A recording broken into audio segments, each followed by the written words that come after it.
Students,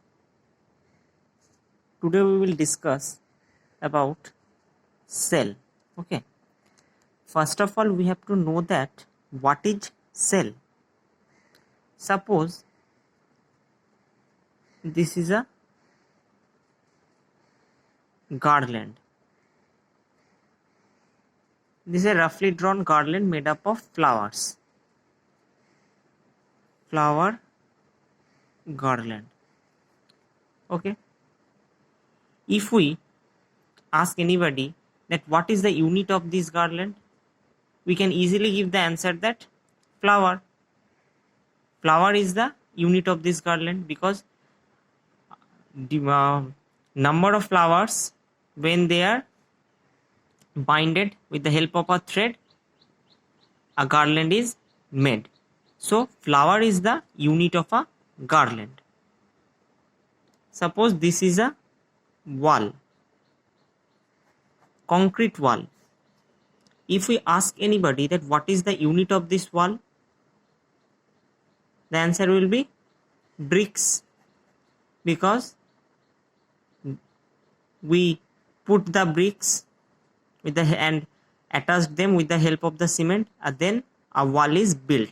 So bricks are the unit of wall. Similarly, each and every living organisms, in case of each and every living organism, the body is made up of small different units, and these units are called cell. Just similarly, in this wall, which is made up of concrete wall means which is made up of cement and bricks and sand. So mainly the unit of this wall is bricks. Bricks are the unit of the wall. In case of flower garland, flowers are the unit of a garland. Similarly, in case of each living organism, the body is made up of number of small units, and these units are called cell. Next topic is that shape and size of cell. It is variable. It means that in each living organism, in every living organism, the shape and size of the cell is not same. It may vary. Okay. Not only the size, shape of the cell also may vary in relation to, in case of it means in different living organisms, the shape and size of the cells are not same. Okay. This is a roughly drawn diagram of the animal amoeba. In the chapter microorganism, we have already studied about amoeba. Actually, amoeba's body is made up of single cell, and the shape of the cell is not definite. It may changeable. Suppose it looks like in this way, it may change and also look like it may change into in this shape. It means that the shape in case of amoeba, which is a single cell animal, means its body is made up of a single cell, and the shape of the cell is also variable. It's not fixed. Similarly, WBC means white blood cells, which is present in the blood. Its shape is also continuously changed. It's not have a prominent or a definite shape. Okay. So I have given here two examples whose shape are not prominent. In both of these cases, the shape of the cell is not prominent. It may change. In case of WBC, in case of amoeba, both. Now we discuss about the fixed shaped cell, whose shapes are fixed or prominent. Just follow the book. What is this? Red blood cells. The shape of the cell is more or less roughly spherical. This is the muscle cells. It is some fish shaped structure, means spindle shaped structures. This is the nerve cells. Its structure is also fixed. It's not changed. And this is the guard cells, which is present in the stomata of the leaf, and more or less it is curved, oval, but it is curved internally, somewhat kidney shaped. So here in your book there are 4 examples given: red blood cells, muscle cells, nerve cells, guard cells. Their shapes are, the shapes of these all the cells are fixed, they are not changed. So these are the definite. Their shapes are, these cells have a definite shape or a prominent shape, but in the previously we have discussed about WBC, amoeba, their shapes may be changed. Now size of the cell. Size of the cell is also not same, it may also variable. In case of bacterial cell, it is of about 0.1 micron, whereas egg of the ostrich bird, the size of each cell is about 170 millimeter. It means that size of the cell also not same, it may vary depending upon the living organisms. And another one point is that size of each cell is not related to the size of the living organism's body. It means, suppose this is an elephant and this is an rabbit. Elephant's body is made up of number of cells. Rabbit's body is made up of also number of cells. It doesn't mean that each cell of the rabbit is large in size than the cell of the elephant. As you all know that elephant is much larger than rabbit, but it doesn't mean that cells of the elephant is also may also be larger than the cells of rabbit. Okay, so size of the cell is not related to the body size of the living organisms. Okay, now the term is that cell is called the structural and the functional unit of body.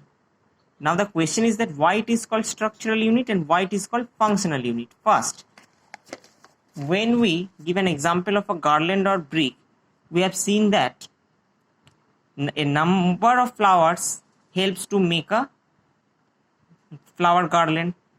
So these are the structural unit, or bricks are the structural unit. Similarly, cells are the structural unit of body of each and every living organisms, because a number of cells or a single cell constitute the body of every living organism. That's why we call that cell is the structural unit. Second one is the functional unit. But in case of structural unit, there is a two term. One is the multicellular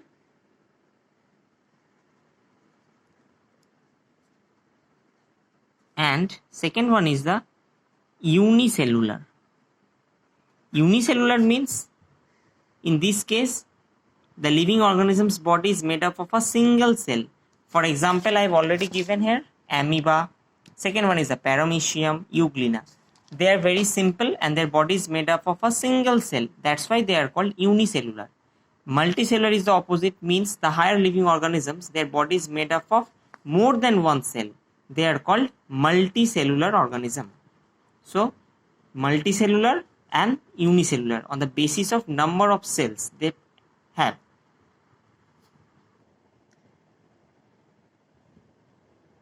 Next one is the functional unit.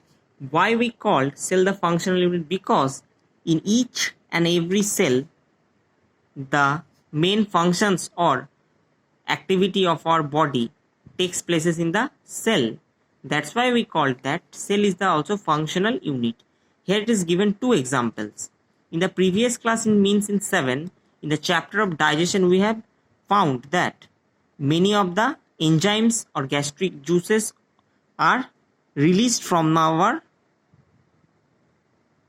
digestive glands. Actually, these enzymes which helps in the digestion, they are secreted by the cells of the digestive gland. See, they are secreted by the cells of the digestive gland. So digestion also occurs in the digestion also happen in the cell.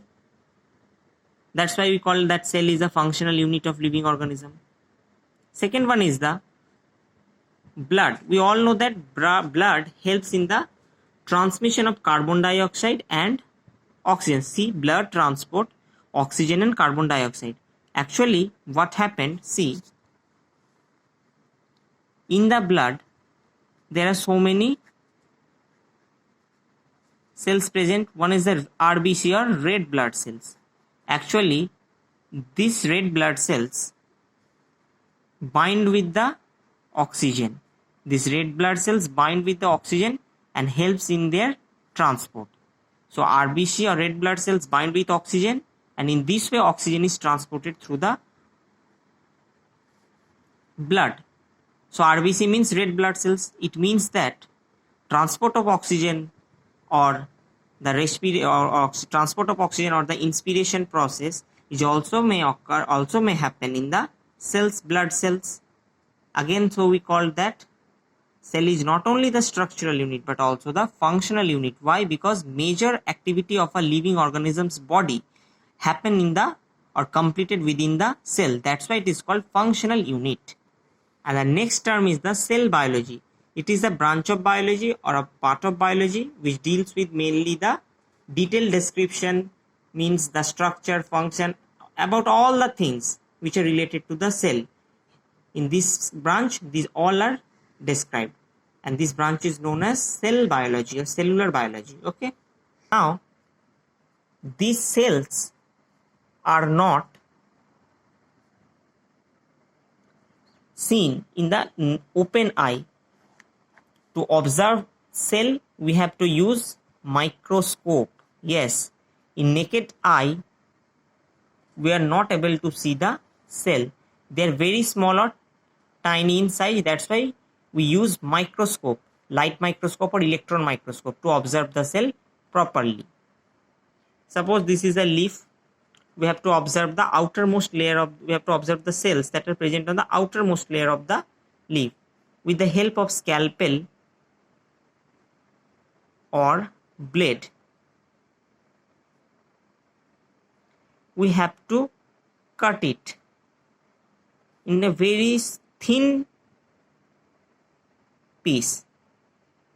Okay, then we put this thin section or thin piece on a glass slide, and then we put this glass slide on microscope, and we able to observe the cell present in this part. But we all have to aware that we have to cut very thin section, because if we take thick section, it's not possible to observe the cells. Okay. Cells are colorless and transparent. So when we observe the cell under the microscope, we have to use some stains or color. Actually, this we have to dip this section into a stains or color, and then it takes the stain color. The cells take the stain color and it's observed properly under the microscope. Actually, what happened? All these stains reacts with the cell and the parts of the cell become visible. So the color which are used to observe the cell, these are called stain.